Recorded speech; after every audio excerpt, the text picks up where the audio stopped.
सुप्रभात बच्चों, मैं आपकी हिंदी की टीचर हूँ। आज हम क्लास सेकंड के पार्ट 8 चंद्रमा को पढ़ेंगे। चंद्रमा यानी चंदा मामा।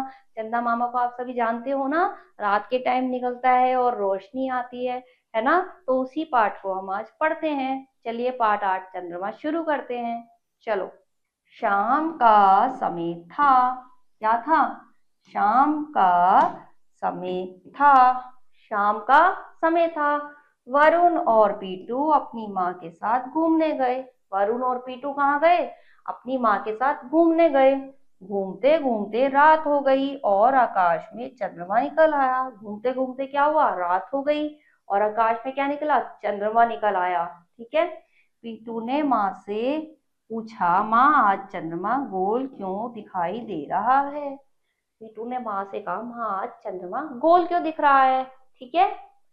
माँ ने कहा, बच्चों तुमने अनेक बार देखा होगा कि चंद्रमा कभी पूरा, कभी गोल, कभी आधा, कभी छोटा और कभी बिल्कुल भी दिखाई नहीं देता। माँ ने क्या कहा? तुमने कई बार देखा होगा, कभी चंद्रमा क्या होता है, पूरा दिखाई देता है, कभी आधा दिखाई देता है, कभी गोल तो कभी छोटा और कभी दिखता ही नहीं है। ठीक है। वरुण ने कहा, हाँ माँ, ऐसा तो हमने अनेक बार देखा है, परंतु ऐसा क्यों होता है? क्या कहा वरुण ने? कि हाँ माँ, ऐसा तो हमने कई बार देखा, लेकिन ऐसा क्यों होता है? माँ ने कहा, पृथ्वी अपनी दूरी पर घूमती है और साथ ही वह सूर्य के चारों ओर भी चक्कर लगाती है। माँ ने क्या कहा? वो अपनी दूरी पर घूमती है और सूरज के चारों तरफ भी चक्कर लगाती है, परंतु सूर्य एक ही स्थान पर स्थिर रहता है। लेकिन सूरज क्या होता है? एक ही स्थान पर स्थिर रहता है। चंद्रमा का अपना प्रकाश नहीं होता, लेकिन चांद जो होता है, चंद्रमा जो होता है, उसका अपना कोई प्रकाश नहीं होता। ठीक है। तो माँ ने क्या कहा? चंद्रमा का कोई अपना प्रकाश नहीं होता, वह तो सूर्य के प्रकाश से ही चमकता है। वह किससे चमकता है? सूरज के प्रकाश से ही चमकता है। अतः चंद्रमा के जितने भाग पर सूरज का प्रकाश पड़ता है, केवल उतना ही भाग हमें दिखाई देता है। सूरज के जितने भाग पे चंद्रमा का की रोशनी पड़ती है, उतना ही जो है हमें भाग जो है वो दिखाई देता है। ठीक है। उसका शेष भाग जिस पर सूर्य का प्रकाश नहीं पड़ता, अंधकार में रहता है। उसका जो बाकी जो भाग होता है जिसपे सूरज का प्रकाश नहीं पड़ता, वो क्या रहता है? अंधकार में रहता है, अंधेरे में रहता है। इसलिए चंद्रमा के उस भाग को हम देख नहीं पाते। इसीलिए क्या होता है, जो चंद्रमा छोटा दिखाई देता है वो इसीलिए देता है क्योंकि जिस भाग पे सूरज की रोशनी होती है वो हम देख पाते हैं, जिस पे नहीं होती वो हम नहीं देख पाते हैं। यही कारण है कि चंद्रमा का आकार हमें घटता बढ़ता दिखता है। यही कारण है कि हमें चांद जो होता है, चंद्रमा का आकार बड़ा, छोटा और कभी कभी नहीं भी दिखाई देता। ठीक है। माँ ने बताया, चंद्रमा लगभग 27 दिन में, माँ ने क्या बताया? चंद्रमा लगभग 27 दिन में पृथ्वी के चारों ओर एक चक्कर पूरा करता है।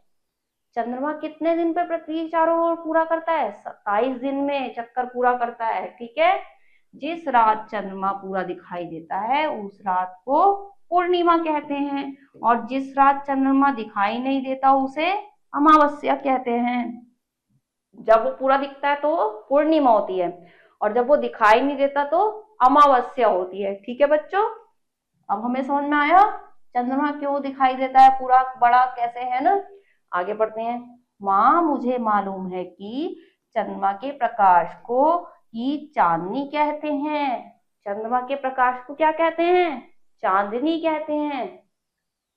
चांदनी रात का दृश्य बहुत ही सुहावना होता है, और जो चांदनी रात होती है उसका जो दृश्य होता है वो देखने में बहुत ही खूबसूरत लगता है, सुहावना होता है।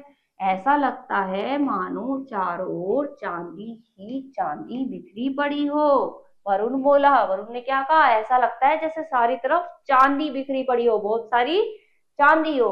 ठीक है। पीटू ने कहा, माँ, चंद्रमा को चंद्रमा मामा भी कहते हैं, और इसकी आंख, नाक और मुंह भी तो बने होते हैं। वो कहता है चंद्रमा को चंदा मामा भी तो कहते हैं, और इसकी आंख, नाक और मुंह भी बने होते हैं। बच्चों हम ध्यान से देखते हैं, उसमें दिखते हैं ना, उसकी दो आंख, नाक और मुंह भी बना होता है।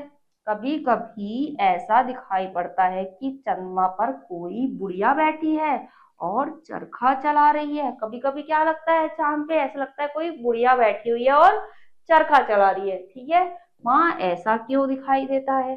क्या वो अब ये सवाल पूछता है कि ऐसा क्यों दिखता है? ठीक है, हाँ बेटी, परंतु वास्तव में ये आग, नाक और मुंह नहीं होते, और ना ही कोई बुढ़िया इस चंद्रमा पर चरखा चला रही है। वो कहती है लेकिन ऐसा नहीं होता, ना तो आंख, नाक, मुंह होती है और ना कोई बुढ़िया होती है।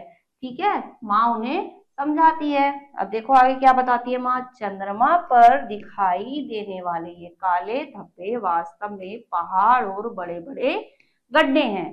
क्या होते हैं?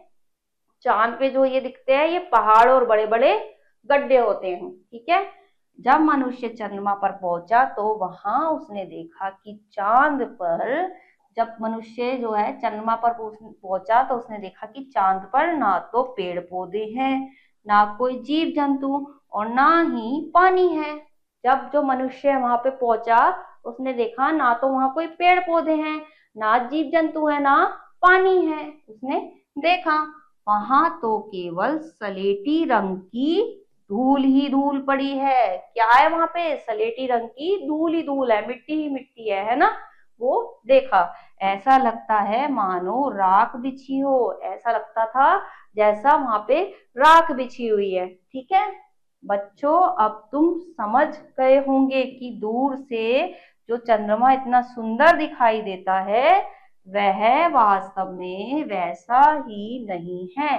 माँ ने कहा, क्या कहा? जैसा वो दिखाई देता है वास्तव में वैसा नहीं है। ठीक है, रितु बोली, धन्यवाद माँ, आज आपने चांद के बारे में कई अनोखी बातें बताई हैं।